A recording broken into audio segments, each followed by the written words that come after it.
I'm Scott Malevsky, and this is Interviews with Me. Oh, Maine,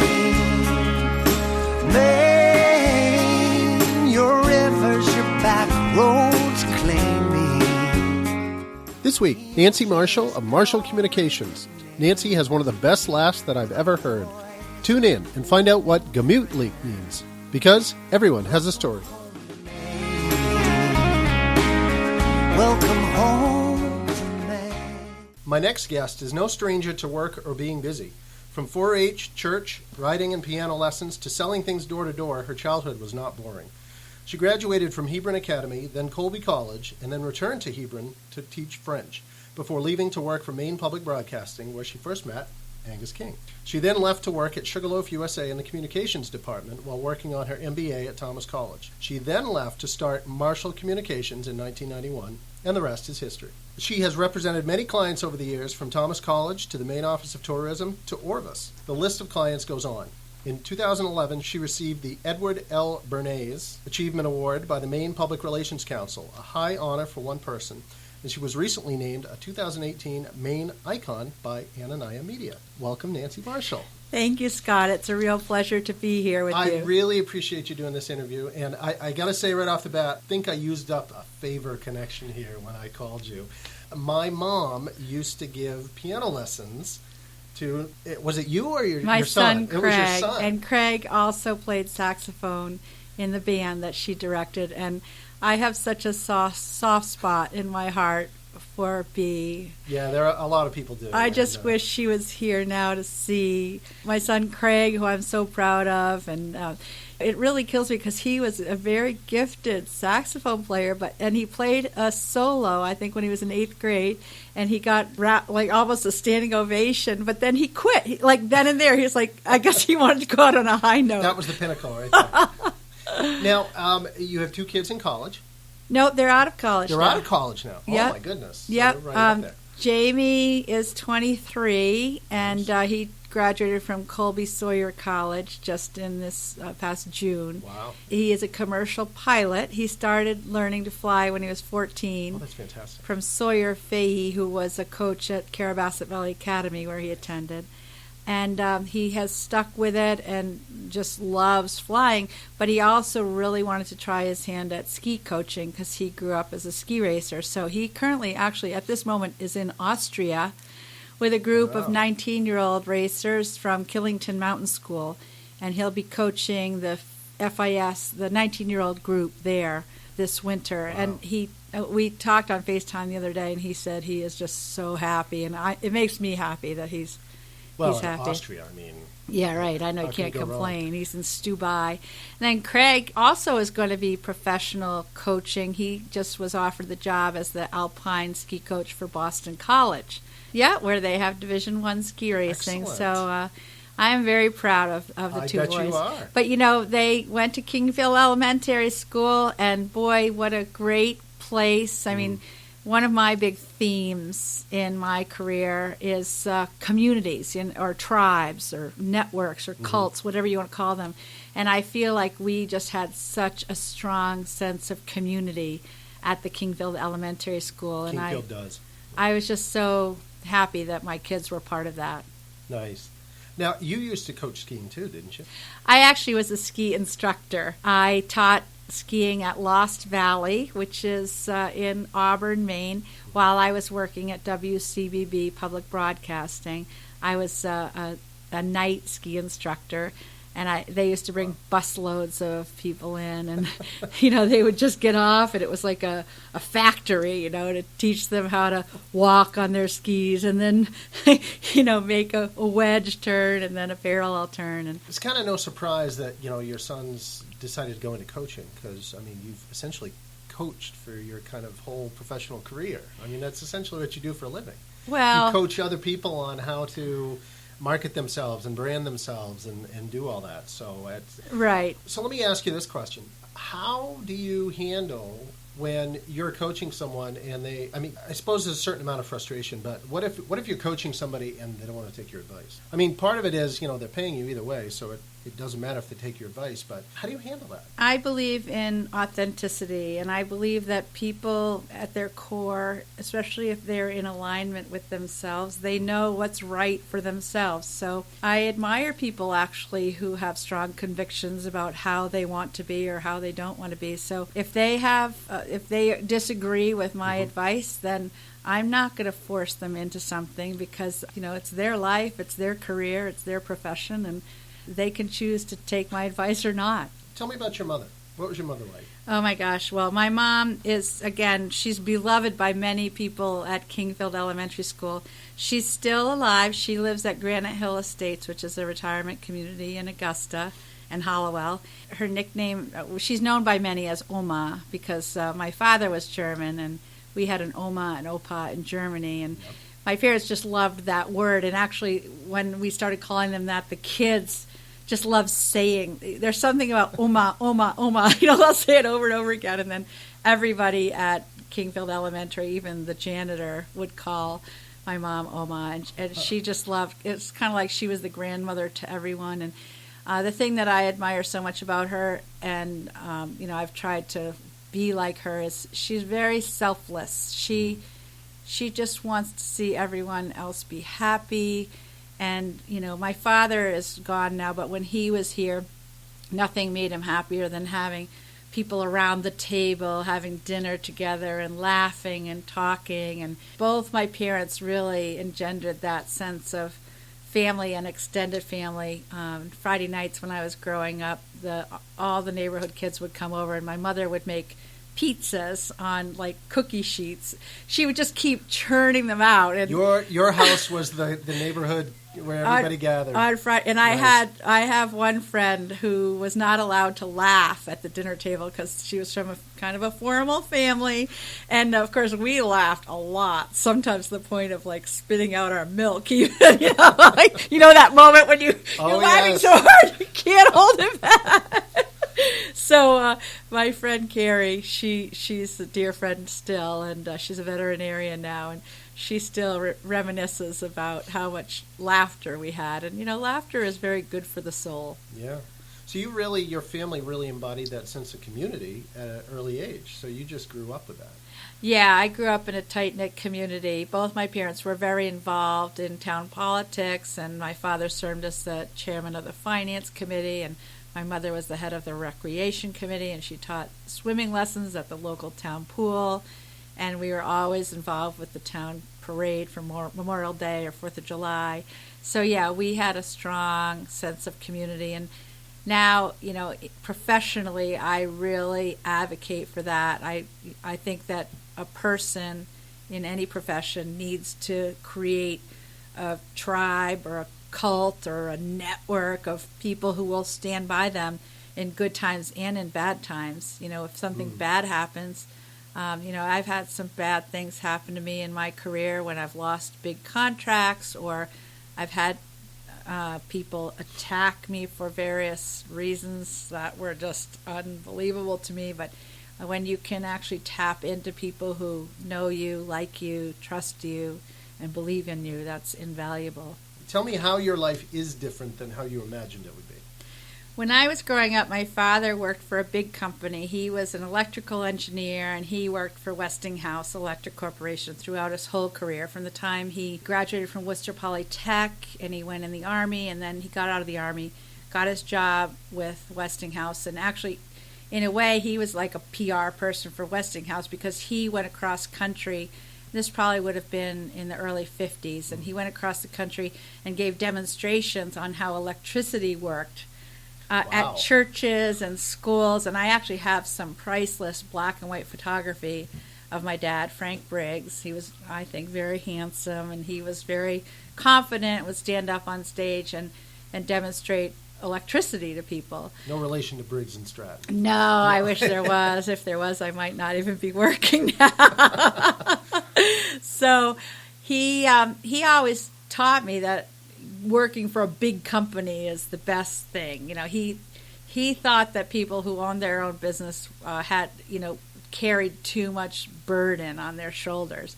But of course, the world has changed so much. When I started my own business, I don't think either of my parents supported the idea, or I don't think they thought it was the best idea. But in 1991, it was a different time from the 50s, and I always felt like you really were the captain of your own ship if you had your own business. And people have called me notional.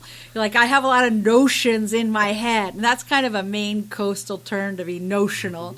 And so, yeah, I do have notions, and like right now, if I have a notion, I can make it happen, and I just love that. I love that idea. I'm very entrepreneurial, and I'm not even really sure where that came from, because my father was definitely a company man, and my mom was a preschool teacher. But I do have ancestors, like my mother's father owned a wire mill in Brookfield, Massachusetts, the Brookfield Wire Mill. And then her grandfather owned the Brink sign company. Not Briggs, but Brink, B-R-I-N-K.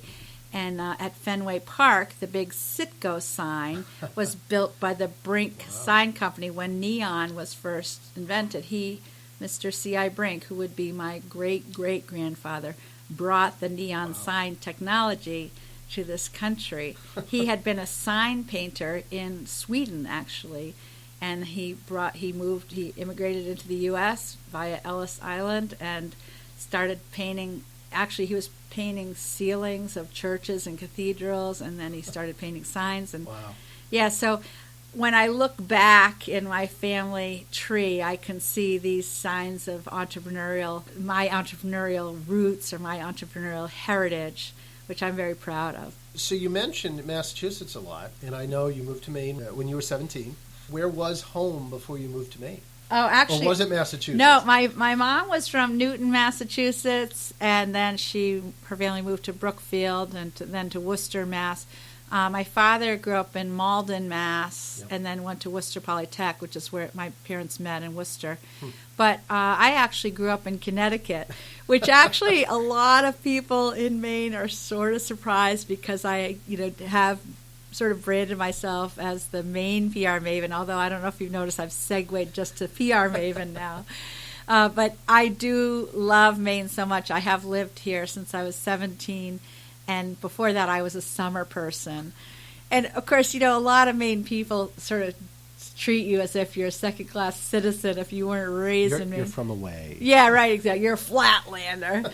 But I pride myself in the fact that I raised two swarthy Maine sons, and I've really embraced the state, and the Maine Tourism Office has been my agency's largest client for many, many years. So I am a raving fan for the state of Maine. And you know what? I always tell my clients in Maine that I was raised not far from New York City, where people are known for being pretty outspoken and extroverted, and I am that. So I think actually, in a way, I'm kind of a great PR person for Maine people, because I can say the things that they might not want to say. This is true. Yeah, Maine people have a tendency to keep to ourselves. Yeah, and I do not. I've noticed over the years. I am about as extroverted as they come. Where is home now? I live in Portland now. I actually have a condominium that's not far from the Old Port, and I love living in Portland. I lived at Sugarloaf in Carrabassett Valley for many years, actually 32 years. Wow. Yeah, and I loved that time in my life, but Portland is just such an exciting place to be, and there's so much going on. And, I have so many friends from my time at Hebron Academy and my time at Colby and my time at Thomas and just throughout my career. So I've gotten back together with old friends, and I've just made new friends. People are very friendly in Portland, so it's a very social town, and I think it's a good place for me. Nice. What is your favorite family tradition from when you were a kid? Or even now? I mean, when you grow up, you create your own traditions. So what is your favorite family tradition? Well, when I was growing up, there was a strong German influence in my family, because my father's mother had come from Germany, my grandmother Richler, and on Thanksgiving Day we would always sing this Ein Prosit song, which kind of means cheers, Ein Prosit der Gemütlichkeit. And that means like cheers, cheers, and then der Gemütlichkeit. It's this German word that there really isn't an English translation for, but it kind of means like, this is such a wonderful place, this is such a wonderful event, and like everybody's having fun, and there's love and laughter. So gemütlich kind of means like wonderfulness. So whenever I meet a German person now, I'll just start singing that song. They probably think I'm a crazy American woman, which I kind of am. That's funny. So yeah, I'm Prosit der Gemütlichkeit. And, my aunt, who was brought up in America, in Massachusetts, but she was a German singer. She was in this German choir in Medfield, Massachusetts, and they sing a lot of different dialects from Germany, or they sang, this was called a Sängerchor. And so she was always insistent that we pronounce the words correctly and that we had the right harmony. So at the end, my extended family, this would be my 2 older brothers, my parents, and then all my cousins and aunts and uncles, and we would sound pretty good, actually. See, you had the right coach. That's what it was. Yeah, and now actually one of the tools that I use in my agency is called a message map, which is how I help organizations to coordinate their messages. And I always say it's like singing from the same song sheet. And I actually probably should tell clients the story of my family at Thanksgiving, because I always say, you want to coordinate your messages so everyone in your organization is singing from the same song sheet. And, the next step of that's going through my mind always is, Ein Prosit. So I think from now on I'm going to tell my clients that story. Story goes a long way. Yes, it does. For reading, pleasure Yes. or work? Well, I'm a little bit of a business book nerd. I do love business books, and I listen to a lot of them in my car. Although I have to say, since the advent of podcasting, I have listened to more and more podcasts. But like right now I'm I'm reading Jay Baer's Talk Triggers. And Jay Baer, that's B-A-E-R. And he's a very renowned speaker and lecturer on social media and networking. And Talk Triggers is all about word of mouth marketing. And the example that he gives is DoubleTree hotels and how they always have those warm chocolate chip cookies when you check in. And he gives examples of how many people tweet out on Twitter how much they love those cookies, and just how much word of mouth is generated by that. And DoubleTree invests a lot of money and time in baking those cookies every single day, but it definitely has paid off. So I also recently read Stephen Wessner's book called Profitable Podcasting. Stephen Wessner, that's Woessner, and he's a friend of mine and a business consultant and business owner. He lays out all the steps to creating a podcast, which I've recently launched, the PR Maven podcast. PRMaven.com/podcast. Please subscribe and rate and review. And I tell you, Scott, I feel like podcasting is the culmination of everything that I've been doing my whole life. Like, it's all coming together. I've listened to the first podcast, and you are so in your element when you're doing that. So, yes, I think it's perfect. Thank you. I love it. And I just love extending an invitation to somebody that I meet. I just actually invited a Colby College professor who was one of my son's professors when he went to Colby. This is a professor in American Studies. The premise of my podcast is about community building, both online and in person. And I want to talk to this American Studies professor about the concept of community in America and how that has changed over time with technology, for the good and the bad, I think, actually. I think in some ways mobile phones and cell phones have hurt communities because people are they've got their face in their screens rather than being out networking and doing things together. Even my son Jamie, who actually is a digital native, but he sometimes will comment when we're at restaurants and he sees people who are sitting with each other at a restaurant, but they're all on their phones, and he gets really mad.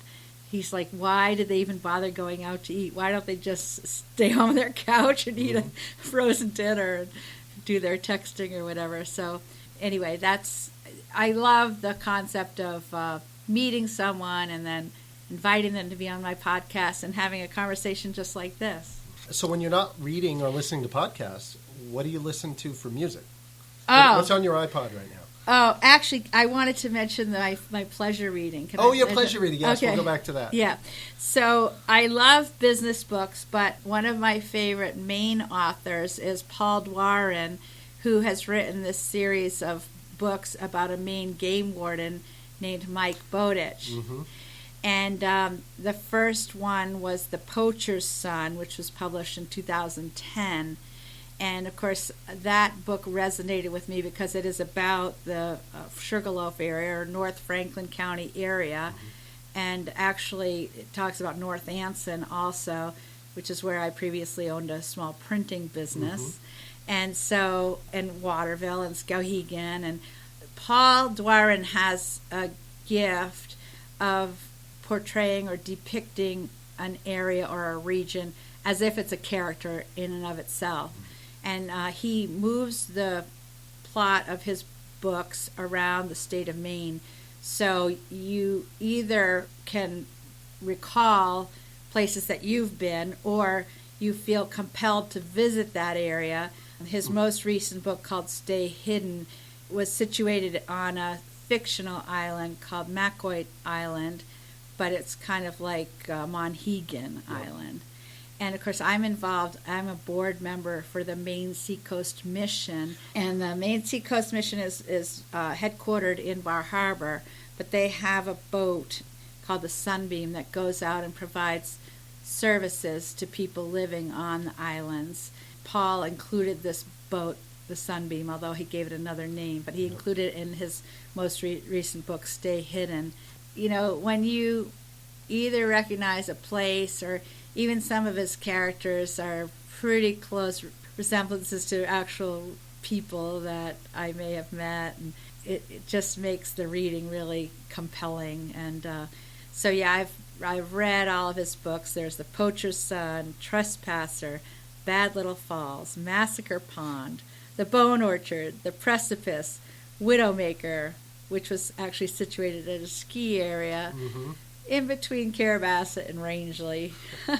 Then Knife Creek, short story called Rabid, and then Stay Hidden is his latest, and he's got another one in the works. So he's a former editor of Down East magazine, a native of Scarborough, Maine, who attended Yale University, actually, which is in New Haven, not far from where I grew up. So I feel like, you know, I'm interested in a lot of the same things that he's interested in. Any other books for pleasure, or is that it?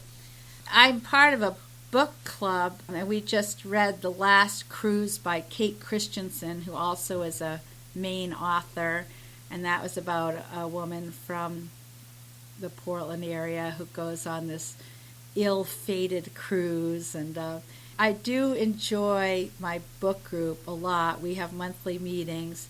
I feel like if I didn't have that would kind of force me to read fiction, I would probably be reading business books all the time, because I do get incredibly inspired and motivated by these business books about marketing and PR and what, you know, the latest and the greatest. And usually I want to then meet the author, so I seek out conferences. I do travel a lot for my business, and I like to actually meet the author and discuss. And I'm actually going to be inviting a lot of these authors to appear on my podcast. Nice. Now, I don't do all my podcasts in person the way you do. I mean, it would be awesome if I could have a face-to-face conversation, but we use Zoom technology. Yep. So I am always preaching that online networking is great, but really where the rubber hits the road is face-to-face conversations. And actually there are actual chemicals that are transmitted between people's brains. There are the happy chemicals like oxytocin and serotonin that happens when you meet face to face with a person, and you don't get that via the internet. Happy chemicals. Now, what about music? I actually listen to quite a bit of country music. Sam Hunt is a singer that I just love to listen to. And some of his songs he sort of talks through, and I sometimes feel like I have a Sonos at my condo, which is like a speaker system, and I control it with my phone, and you could put it in all the rooms, so regardless of where you are, you're hearing it. So I sometimes feel like Sam Hunt is just singing to me, which is all right with me. What about your favorite actor or actress? I watch the news. I watch the Today Show in the morning. I watch the news on WCSH News Center 6 at night. I find that I'm not sitting down long enough to watch much TV. In my mind, I'd love to go and see all the latest, greatest movies, but I'm just busy doing other stuff and traveling. And if you're traveling, I've been in Chicago, I've been in Barbados, I've been in New York City, I've been in Boston. So I don't want to take time away from real life to go watch a movie. Although, at some point I'd like to, because actually all those years I lived at Sugarloaf, it was an hour drive to go to the movies in Farmington, so I really didn't see very many movies in those years either. Now, of all the people that you've met, who is your favorite person that you've met so far? Well, I think very highly of Oprah Winfrey, actually, because I think she owns herself. And actually, ironically, those are her initials. The Oprah Winfrey Network stands for OWN. Oh, and yes. And I think that's a perfect acronym for her because she's just confident. And, years ago she had her own radio network on satellite radio, and I was listening to her a lot.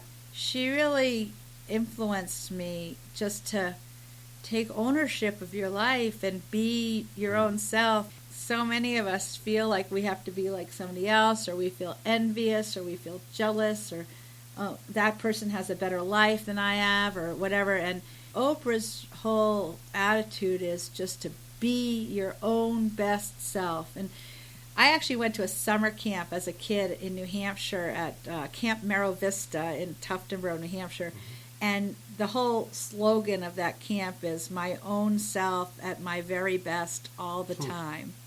Oprah actually, she never went to my camp, but she kind of embodies that spirit. That camp had a big influence. I went there 4 years as a camper, and then I worked there as a waterfront director, a program director, and I was actually assistant camp director in my last year there. So I learned a lot of leadership qualities there that have served me well throughout my life, and I'm really grateful for the experience that I had at Merrow Vista. So it is a leadership training kind of a camp. It's part of the American Youth Foundation. Who would you like to meet?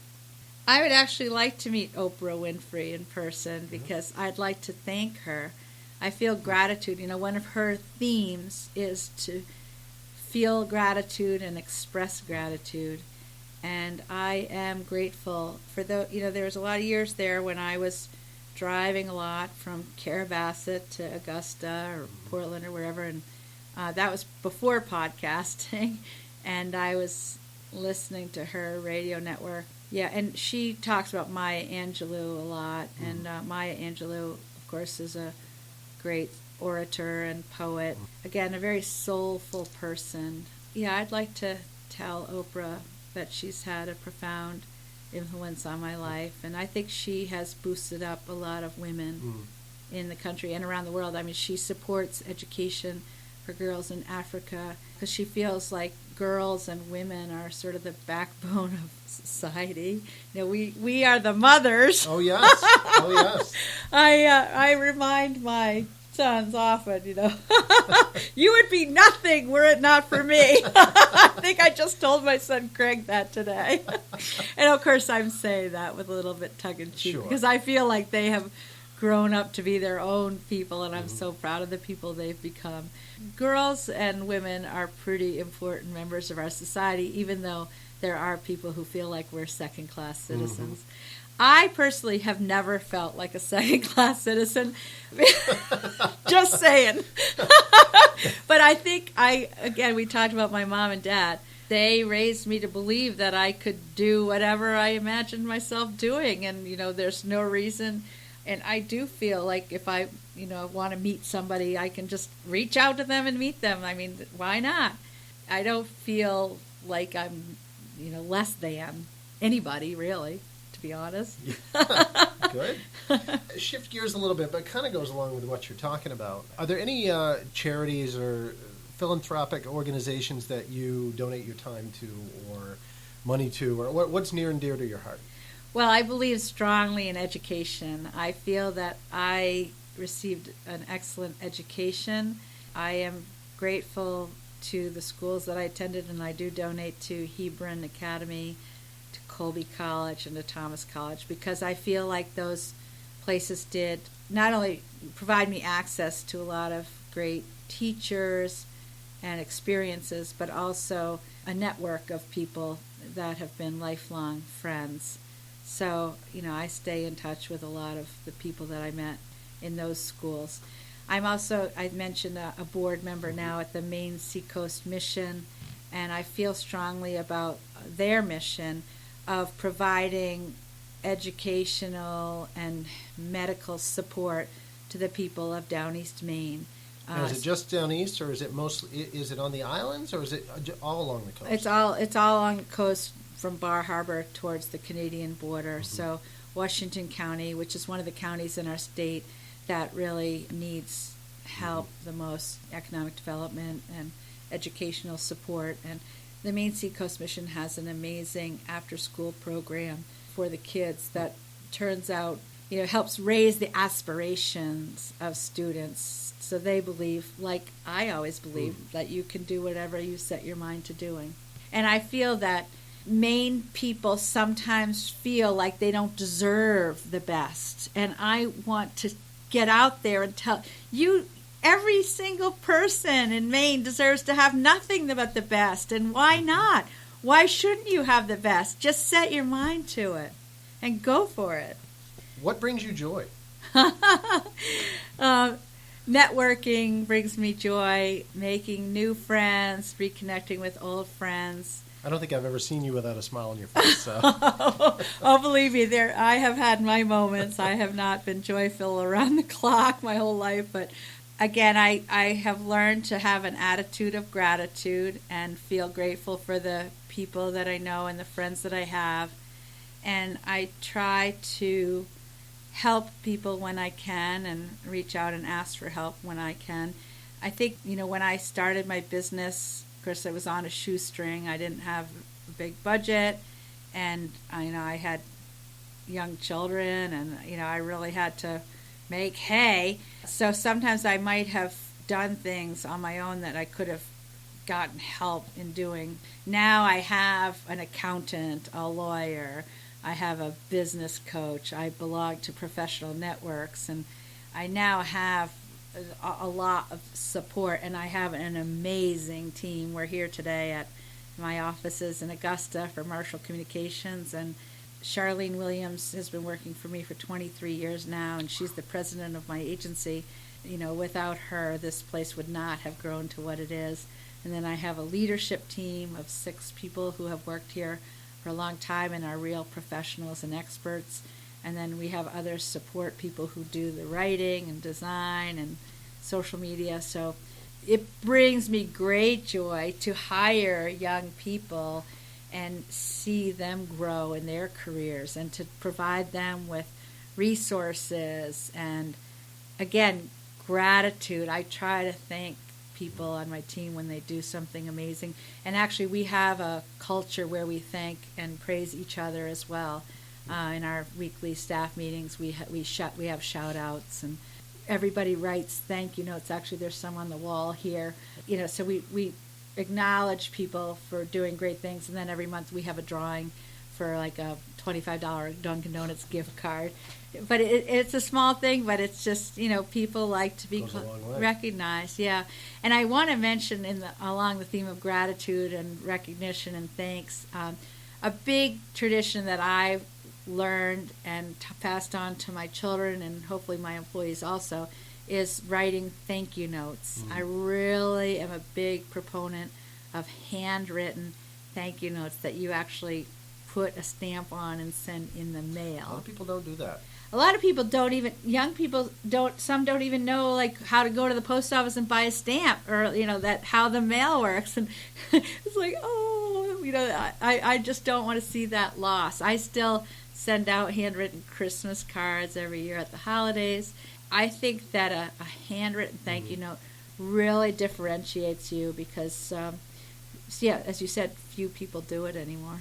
It's funny because my son Jamie, he's selectively extroverted. He talks to people when he thinks that it will serve him in some way, but he doesn't think he has to talk to everybody. And he's always saying, Mom, you don't need to talk to everybody. And I'm like, well, I'm really curious about them. I like to learn about people and where they come from. And a big part of my journey through life has been getting to know the stories of my ancestors on both my father's and my mother's side. And they're both second generation Americans, so learning about my ancestors that came from Sweden and Ireland, England, Germany, and actually I have met a lot of my relatives from Germany, and that was just a great thing because there's this town called Illingen, which isn't far from Stuttgart, where I went for the first time when I was 19, because I was actually doing my junior year of college in France, because I was studying French. Yep. But I had a Eurail pass, so I went over to Illingen and spent a lot of time there on my weekends. And I would be just walking down the street, and I would have a feeling that I was related to a certain person just by looking at them. I just felt the DNA, and sure enough, that would be like a second cousin or a third cousin. And there was just a real, I don't know what the German term is for joie de vivre, but a love of life and going for the gusto. And, so that's something that I feel that I've gotten from my ancestors on both sides of my family. If this were the last conversation we were going to have, what words of wisdom would you want to impart? I would encourage you to never stop meeting new people and building your network and keeping track of people. That's something that I try to do, whether it's keeping my list for my holiday cards or whether it's through LinkedIn or Facebook, but just sort of to stay connected with people over time, and not just, there's this Girl Scout song, make new friends and keep the old one is silver and the other's gold.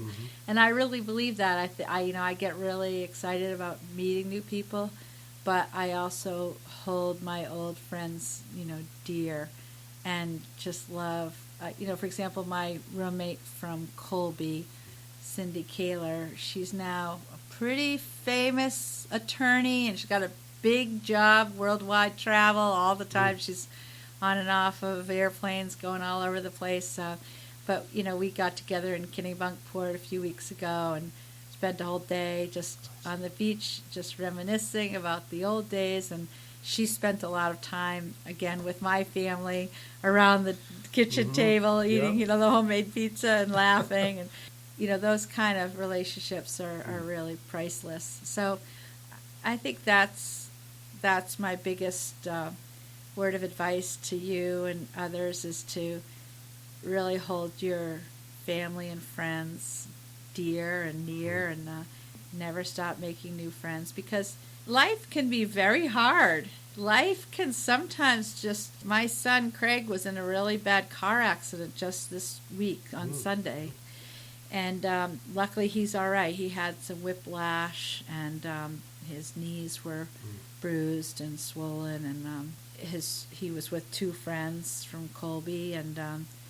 luckily they're going to be okay. The other guy in the other car who pulled out in front of them, he broke a lot of bones and may still be in the hospital. But wow, life can really throw you a curveball all out of nowhere.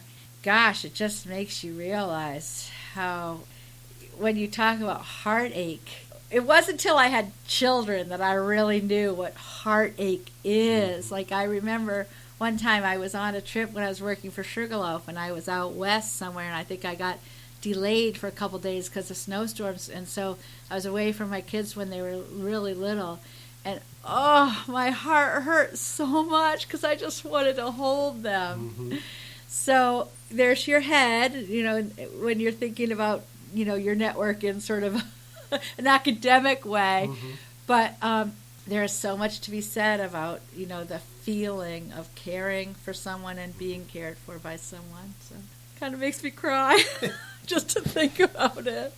So what do you hope that people will say about you at your funeral? Oh, gosh. Well, I hope that's not going to be for a long time. No, not for a long time. I think people are going to say that Nancy Marshall lived her life. She didn't miss out on anything. And I laugh. I have a pretty recognizable laugh. Uh-huh. Sometimes, at Sugarloaf, and it'll be in the lift line, and somebody will hear me laugh and yell my name. And, I guess I love that. There have been people that have suggested I make a soundtrack and sell it. That's funny. So, I hope that they would say that I lived and laughed and loved and just didn't let anything pass me by. I've had I feel blessed. I've had a lot of wonderful experiences. I've traveled all over the world, as far as New Zealand and throughout Europe and all across this great country. And some days I wake up and say, oh my gosh, what a life. Lately I've been traveling so much and I'm like, wow, this is the life I would have dreamed of when I was a teenager and never imagined that I would have, but I have figured out how to travel as part of my work. I try to make the most of it. I think you're doing a good job. Thank you, Scott. What is your favorite word? I love the word Gemütlichkeit. And that's I was going to that's say, a it's going to be German that word. Well, for one thing, because it has an umlaut, so that's Yes, the two. the umlaut. Gemütlich. Gemütlichkeit. It's just like it describes this feeling that you have when you're with others who you love and you're laughing and having fun and usually eating good food and perhaps drinking a beer and just celebrating life. I think you kind of embody that word. I think you do. Thank you. What is your least favorite word? Hate. I mean, It hurts me when people say that they hate somebody because, we're all humans and we're all everybody's got something, If you just say you hate somebody, you might not have taken the time to find out what they're facing. They might have some health problem or, and without your health, you really don't have anything. So I really hate the word hate. I wish we could take it out of this language. What sound do you love? Well, I love the sound of the French language and the sound of the German language, I suppose. I love language. Of course, it's no surprise because I like to talk. And I did major in French because I figured it was just another way for getting rewarded for talking in class. So I started studying French when I was in 7th grade and ended up majoring in it at Colby and lived in France for a whole year, my junior year of college. So what a great experience. The sound of foreign languages is music to my ears. What sound do you hate? This is a weird thing. I can't stand the sound of people chewing.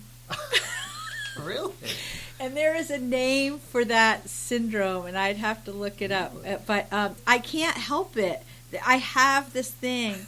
It's like fingernails on a blackboard especially if they chew really loud. It's like, oh.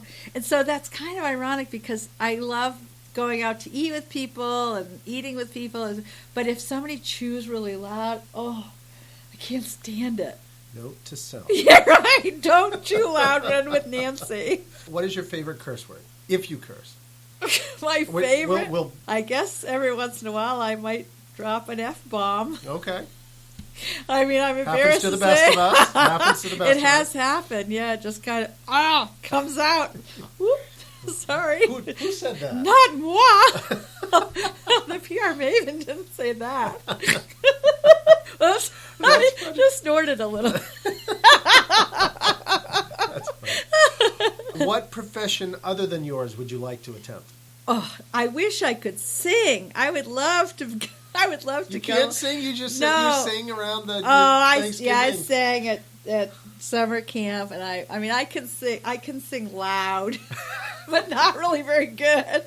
So, like sometimes I look at certain people, like Celine Dion. Like if I could stand up on a stage like her in Vegas and belt out a song in French or something, I would just love that. But that's not to be in this life. Maybe in my next life. What profession would you not like to do? I would not like to be a nurse. I just would not. I admire nurses so much because they have to deal with some really undesirable situations. And a People lot of work. very sick. Yeah, very sick and bodily functions and things that don't smell very good. Yeah, I really. There's a lot to it. Yeah, I really admire people in those medical professions because I just am not cut out for that. My son Jamie, he's not in that profession, but he's always been a real gentle person. Like my father had Parkinson's disease before he died, and he always would call for Jamie to help him get up out of his chair or to straighten his legs in his bed. And so I think Jamie kind of has that kind of compassionate personality, which helps in those medical professions. That's hard to teach. You can I only think you're teach that. born with that. Yeah. And if heaven exists, what would you like to hear God say when you arrive at the pearly gates? Welcome home, I guess. Yeah, I mean, I do believe in heaven. Yeah, I guess I'd like it if God recognized me when I got there and said, yeah, let's make some Gemütlichkeit. Because God will know, because God knows everything. He knows everything. He has a sense of humor. And Yes, I hope he does. Well, thank you, Nancy. I appreciate this very much. I've had a great time. I hope you've had a great time as well. I hope everybody else has had a great time listening. So. Yes, I hope so too. And I want to thank you for thinking of me and reaching out. And we haven't seen each other for a period of many years. It has been a couple of years, yeah. Yeah, but I'll never forget B. Malevsky and parades that she would take all the kids of varying levels of instrument playing, and she's a great lady. She had a great time. Your podcast is prmaven.com/podcast. Right. Yep. The PR Maven podcast, and I've created what I call PR Maven Nation. I'm just having a ball with it. Thank you, and we'll see you on the next podcast. Welcome home to me. This podcast was created and edited by Scott Malevsky. Thanks to our guest this week, and a special thanks to Ellis Paul for the use of his song, Welcome Home to Me. You can find his CDs, music, and touring schedule at ellispaul.com. Find us on Instagram, Interviews with Me, and our handle on Twitter is @InterviewsME. For more content and bios, visit interviewswithme.com. Thanks for listening, and we hope you join us next time.